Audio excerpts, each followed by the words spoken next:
Assalamualaikum warahmatullahi wabarakatuh.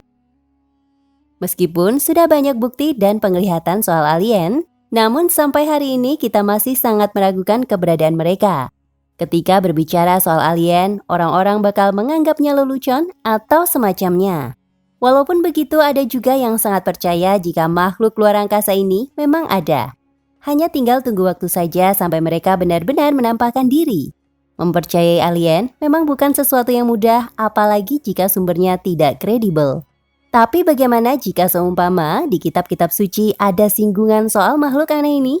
Tentu sebagai umat beragama kita akan percaya. Masih soal kitab suci dan alien. Percayakah kamu bahwa Al-Quran ternyata beberapa kali menyinggung eksistensi si bangsa luar angkasa ini? Ya, meskipun tidak secara gamblang mengatakan alien, namun beberapa ayat menyinggung cukup jelas hal tersebut. Lalu bagaimana penjelasan alien yang tertuang dalam Al-Quran? Simak ulasan menariknya berikut.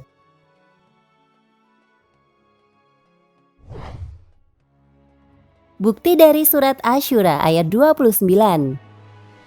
Dalam surat Asy-Syura ayat 29, Allah berfirman, dan di antara ayat-ayat tanda-tanda kekuasaannya adalah penciptaan langit dan bumi dan makhluk-makhluk yang melata atau dabbah yang dia sebarkan pada keduanya.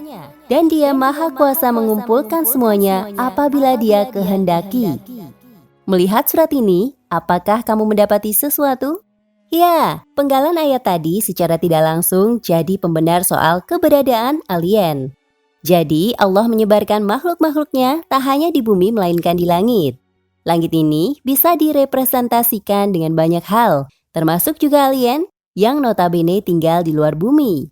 Untuk lebih dalam lagi, kita bisa mengkaji ayat tersebut kepada para ahli tafsir.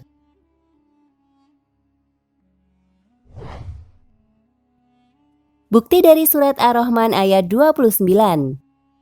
Tak hanya Asy-Syura ayat 29, alien sepertinya juga disinggung dalam surat Ar-Rahman ayat 29 yang berbunyi, apa yang ada di langit dan di bumi selalu meminta kepadanya, setiap waktu dia selalu dalam kesibukan.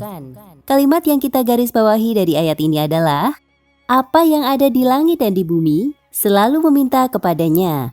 Lagi-lagi Al-Quran menyebutkan apa yang ada di langit dan di bumi yang bisa kita artikan sebagai alien. Antara langit dan bumi adalah tempat yang luas, di mana di situ terdapat planet-planet. Di ayat ini tidak dispesifikasikan yang hanya ada di bumi saja. Maka kita bisa berasumsi kalau ada yang lain selain manusia. Tapi, lagi-lagi kita harus kaji lebih dalam lagi ayat ini agar bisa makin memantapkan keyakinan.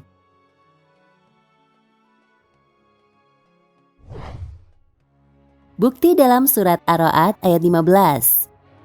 Masih soal teori alien dalam Al-Quran. Hal tersebut juga disebutkan dalam surat Ar-Ra'd ayat 15.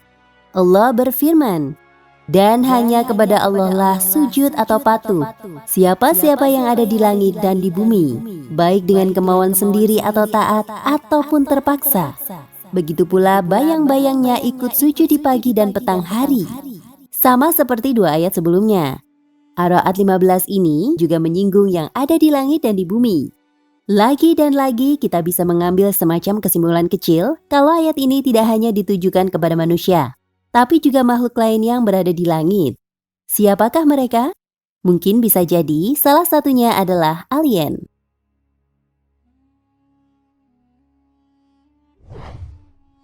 Surat An-Nahl ayat 49.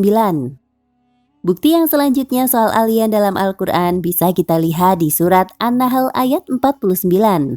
Dalam ayat tersebut dikatakan, dan kepada Allah bersujud apa yang ada di langit-langit dan bumi daripada makhluk melata atau dabbah, dan malaikat-malaikat sedang mereka tidak takabur atau arogan. Untuk kesekian kalinya Al-Quran menyebutkan apa yang ada di langit dan bumi. Lagi-lagi, kita juga bisa berasumsi kalau ayat ini tidak hanya ditujukan kepada manusia yang tinggal di bumi, melainkan mereka yang berada di dimensi lain, dalam hal ini adalah langit. Pertanyaan selanjutnya, siapa penghuni langit? Jawabannya bisa macam-macam. Dan kalau merujuk pada logika manusia, alien tentu masuk ke dalam salah satunya.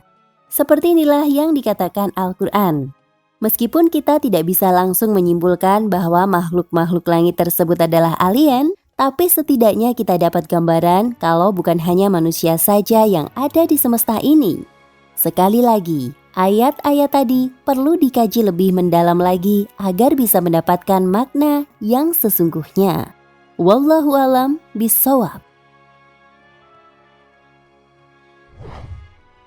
Nah pemirsa Ensiklopedia Al-Fatih, sampai di sini perjumpaan kita kali ini. Semoga menginspirasi.